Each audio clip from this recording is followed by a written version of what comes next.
If you get triggered by your wife or partner, meaning they piss you off, you get into arguments about stupid shit, you're angry, frustrated, judgmental, then that is a reflection on you. And look, I used to be the exact same guy. It wasn't until I discovered why we actually get triggered and the 4 steps to fix it that everything changed. Now, I've used these 4 steps with over 1,000 men, and I'm going to share them with you in today's podcast episode. So if you want to have more connection, love, intimacy, sex, appreciation, and respect from your partner, if you want to destroy triggers and have that connection back, then watch this video, watch this podcast. I'll break down exactly what these 4 steps are. Now, before I share these with you, a bit of a backstory. We have coached over 1,000 men here at The Empowered Man, and I was the worst at this. I was successful in one area of the business and making money, but I was an angry, bitter man who had lost control. In my previous relationship, my partner came home, said, "Tony, I don't love you anymore," and it ended overnight. But I had swept under the rug the warning signs that I had let slip the entire time. I'd work all day dealing with pressure and stress, then I'd bring that stress home to my family. I'd explode like a ticking time bomb. I would take it out on the people I cared about, and I was constantly yelling, angry, and triggered. I saw my father operate this way when I was younger, so that was the role model that I had, and it was a generational trauma, generational issue that continued. This happens to so many successful men. We're successful in one area of the business, but we're bitter, we're angry, we're judgmental. And if you're one of those guys, I completely understand where you're coming from. Now, my current relationship with my wife, Rosie, that doesn't happen. I very rarely get angry or upset by anything. And when you think about it, when you don't get triggered, angry, or upset, regardless of what happens, despite how challenging it is, relationship issue, business issue, you're really in a position of power. Nothing can fuck with you. No one can fuck with you. You become unfuckwithable. Teflon Don with shit sliding off of you. So that's the pre-frame before I share these 4 steps. You're going to learn how to become unfuckwithable. It's simple, it's easy. It's just going to require one thing from you, a commitment to remove the shit that no longer serves you. Because realistically, anger, frustration, unless you're channeling it into getting really cool shit done, it's not going to serve you. It's exactly where these 4 steps come in. The first step here is to write a list of all the triggers. What are the things that piss you off about your partner? What are the things you don't like? What are the things that you think about and go, fuck, that's annoying? What are the things that make you feel negative emotions or think negative thoughts? For a lot of men, they don't even know what pisses them off. They don't know why it pisses them off. They don't know when it pisses them off. It just happens like a default response, like wiping your ass or getting out of the shower and drying yourself with a towel.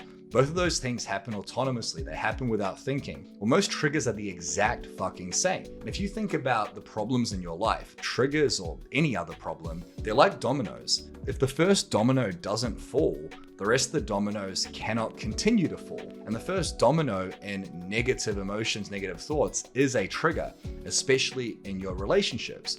So write a list of all the things that piss you off. Is it coming home after a long day and not being welcomed with warmth or love? Is it the house being a mess and dishes in the sink and shit all over the floor? Is it children yelling and screaming?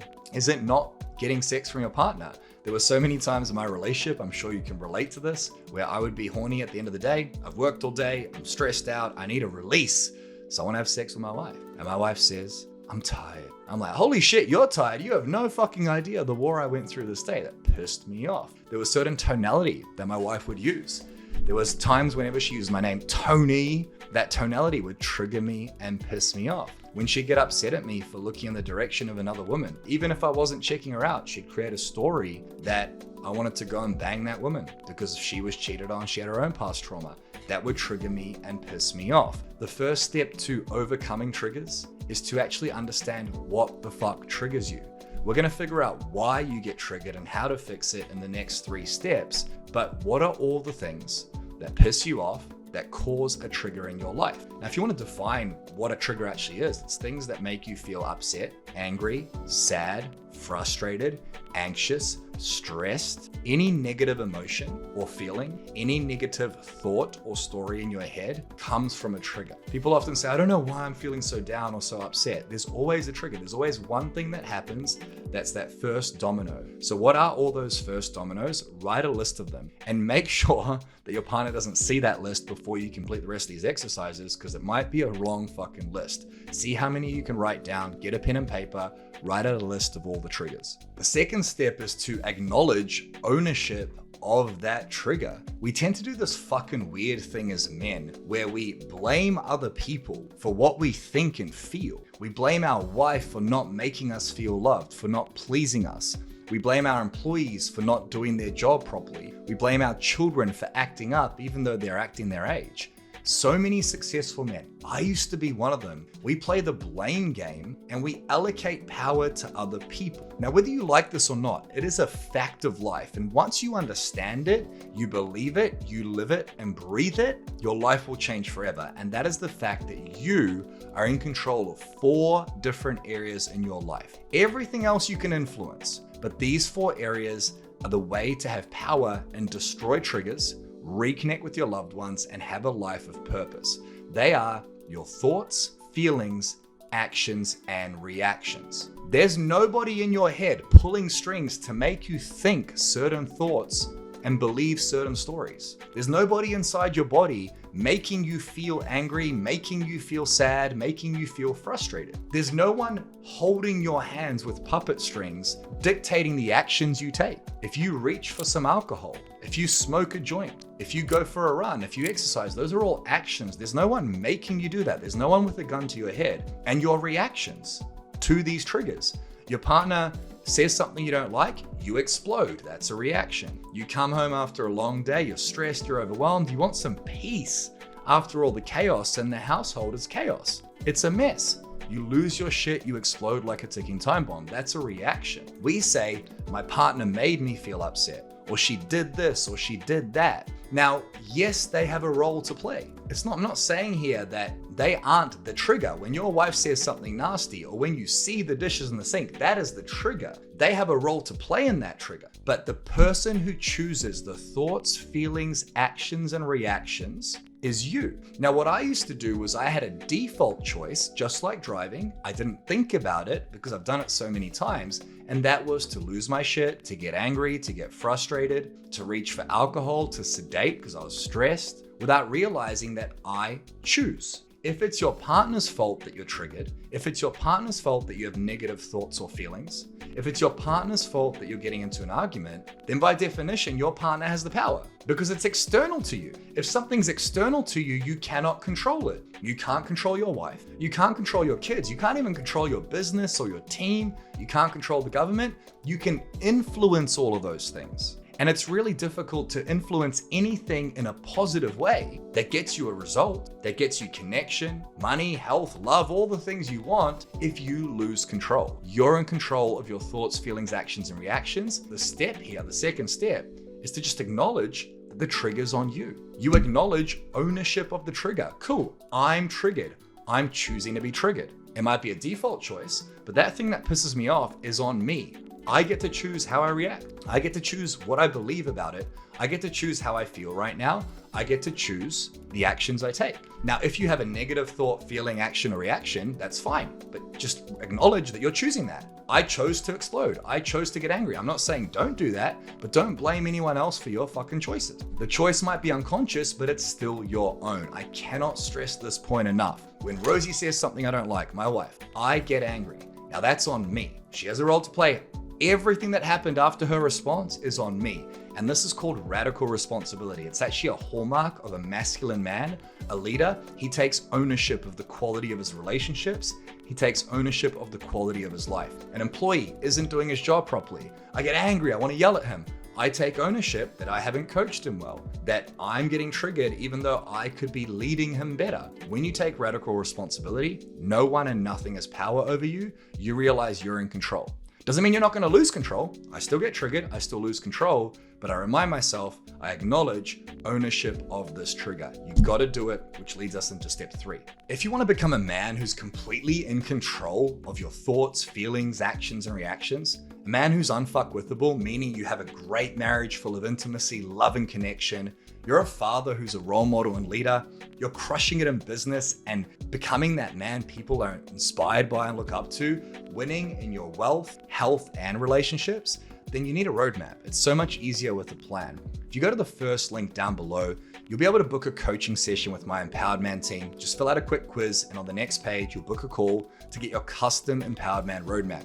We've used this with over 1,000 men to destroy triggers and ultimately to become unfuckwittable, winning in business and in their relationships. So if you want to be the best man you can be, a man who's bulletproof mentally, physically, emotionally, in every area, go down below and book your Empowered Man coaching session with my Empowered Man team. Step 3 is to question the story and write a new one. If the thoughts, feelings, actions, and reactions you have to a trigger are your own, well, then we've got to figure out why you actually get triggered, which is the title of this podcast. The reason we get triggered is because we create a story about the situation that we're triggered by. When I come home after a long day and I see dishes in the sink and the house being a mess, it happens in milliseconds. My brain uses language, it uses words, which is how I'm communicating to you right now. It takes that language, takes those words, and it builds a story on the fly. This is what the story sounds like. Trigger is seeing dishes in the sink. Attached to it is a story. The story is,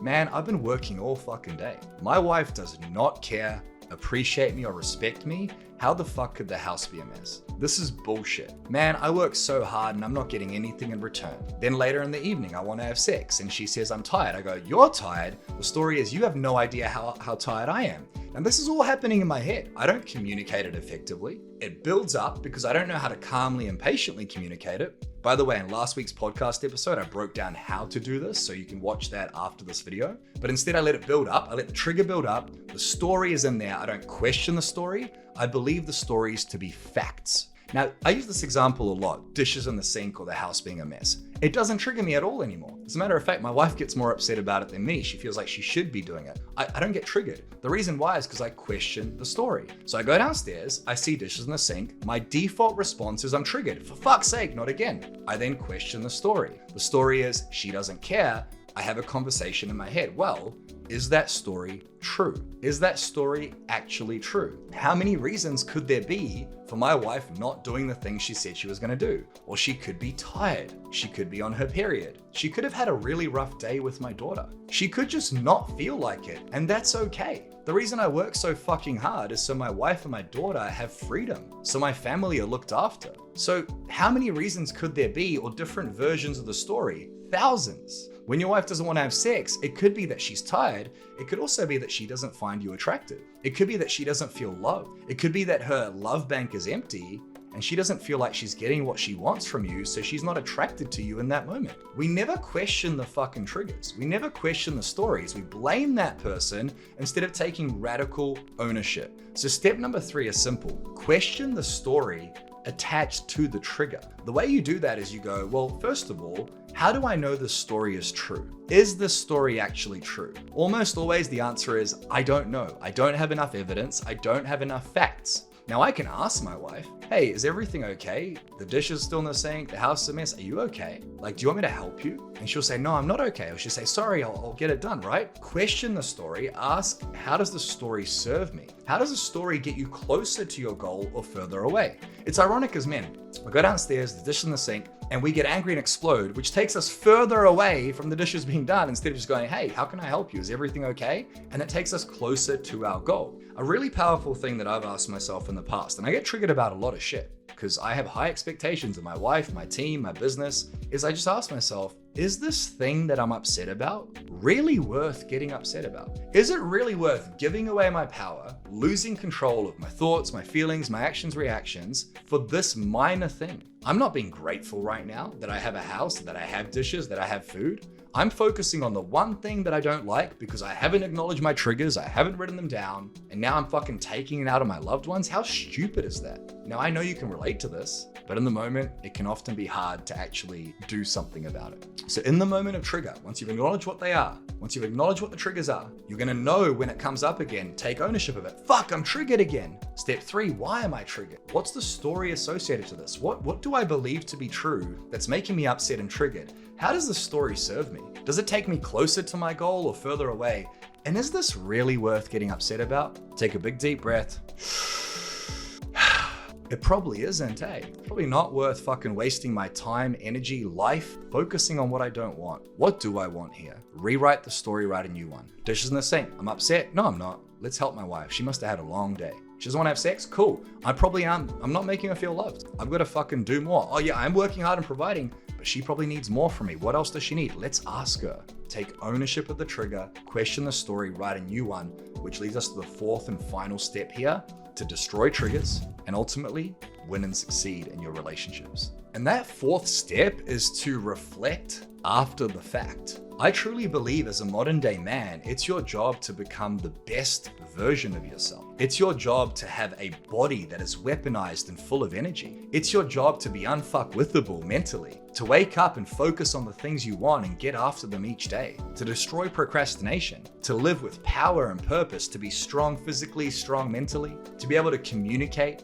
extensively, powerfully with the people you care about, to be able to influence and bring people on the journey and lift them up, to be wealthy financially, to have freedom in your mind, freedom in your time, freedom in your business, freedom with your finances. Like, that's our job. It's expansion. Now, you don't have to believe that, but when you do believe that, you realize life is about winning. It's a game. So as part of that, you get to reflect on the triggers that come up after the fact. You're gonna get triggered. You're gonna get upset by your partner, by your team. But if you get upset about the same shit over and over and over again, if you have the same arguments, the same triggers, then you're not growing. You're stuck. You're stagnant. And when you're not growing, you're dying. So reflect after the fact. Put in the reps. Every time you get triggered, you know what they are because you wrote a list. You take ownership of it. You question the story. Sometimes it's going to take you half an hour, 2, 3, 4, 5 hours to get through the trigger. Reflect after the fact. Damn, what was that trigger? What story did I believe to be true?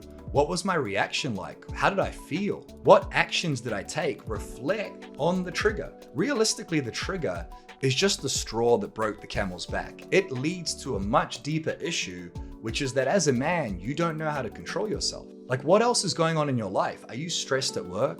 Are you under pressure? Are you overweight? Is your gut health fucked? Are you not sleeping well? Do you not drink enough water? Physically and mentally, are you not optimized? When you're unfuckwithable physically and mentally, nothing will fuck with you in terms of triggers. What else is going on in your life? Reflect on these things. Reflect on the trigger, what caused it, what happened before the trigger. Understand it's literally just the straw that broke the camel's back. Not literally, metaphorically. And when you understand that, you start to look at other areas of your life, radical responsibility, you upgrade yourself. You upgrade how you feel.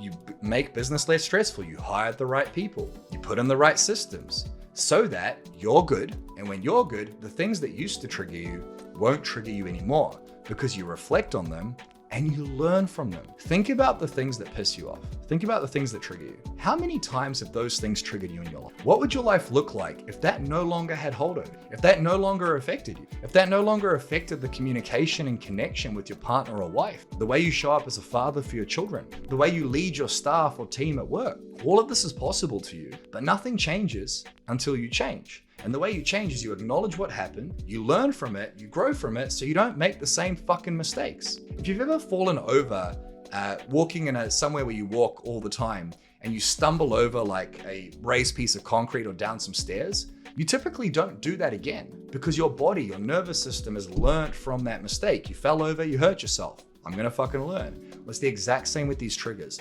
Reflect after the fact and put in the reps. Put in 1,000 reps of reflecting on a trigger after it comes up, as it comes up, breathing through it, learning from it. And guess what? You're gonna get fucking good at dealing with triggers to the point where they happen and you get through them within a matter of seconds. My wife says something I don't like, I'm like, it's all good. Dishes in the sink, it's all good. She doesn't want to have sex, I probably need to make her feel more loved. Employee's not doing his job, I need to lead. You're allowed to get angry in the moment, you're allowed to get triggered, but don't let it fucking last too long. The more you reflect, the shorter the trigger lasts, the shorter it has power over you, the faster you come to the solution and the life you deserve. So let's recap this because it's fucking life-changing. Triggers are a waste of time, they're a waste of energy, they destroy your relationships, and often they're not even necessary, but you're gonna have them come up. I do too, and I teach this, taught it to over 1,000 men. You're human, so am I, right? Step 1, write a list of all the things that trigger you. You gotta know what the problem is to be able to solve the problem. What are the things that trigger you about your wife, your kids, your business? What are the things that piss you off and send you into a downward spiral? Step number 2, take ownership of these triggers. You're in control of your thoughts, feelings, actions, and reactions. No one else is in control. There's no puppet master. Take ownership of that. Don't blame anyone else. Slow down and breathe and understand that you're choosing to react. And by the way, if you want to be negative for the whole day and hold on to a trigger, that's fine. But just tell yourself, I'm choosing this. Step number 3, question the story and write a new one. What story do you believe to be true around this trigger? How does that story serve you? Does it take you closer to your goal or further away? And is it really worth getting upset about? What can you learn from this trigger? So important. Step number 4, reflect after the fact. Put in the reps, put in the time and energy to learn from these triggers so they don't keep coming up. What is going on elsewhere in your life? This is just the straw that broke the camel's back. What's happening with your health, your business, your stress, your pressure? Are you looking after yourself? Are you making time for yourself? What else is going on in your life? Reflect from the trigger, learn from it so it doesn't keep happening. When you implement these 4 steps, magic begins to happen. You will win in your life. If you want to become a man who's completely in control of your thoughts, feelings, actions, and reactions, a man who's unfuckwithable, meaning you have a great marriage full of intimacy, love, and connection. You're a father who's a role model and leader. You're crushing it in business and becoming that man people are inspired by and look up to, winning in your wealth, health, and relationships, then you need a roadmap. It's so much easier with a plan. If you go to the first link down below, you'll be able to book a coaching session with my Empowered Man team. Just fill out a quick quiz, and on the next page, you'll book a call to get your custom Empowered Man roadmap. We've used this with over 1,000 men to destroy triggers and ultimately to become unfuckwithable, winning in business and in their relationships. So if you want to be the best man you can be, a man who's bulletproof mentally, physically, emotionally, in every area, go down below and book your Empowered Man coaching session with my Empowered Man team.